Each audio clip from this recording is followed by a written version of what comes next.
Biz aytardilar, Alloh rahmat qilsin, Salohiddin domla o'tib ketdilar. Darsda aytardilar. Bemalol qo'rqmasdan aytinglar, ertaga imom bo'lsanglar ham.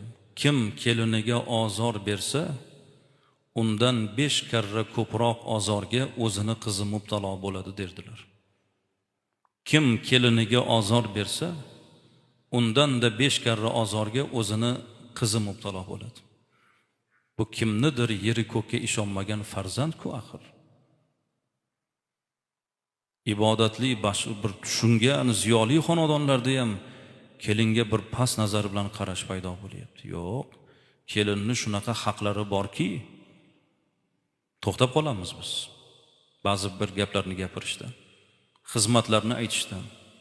Shuning uchun azizlar, ayniqsa mana shu Allohning baytiga kelib ibodat qiladigan, Xudoni tanigan, qiblaga yuzlanib duo qiladigan insonlarning xonadonida muammo bo'lmasligi kerak.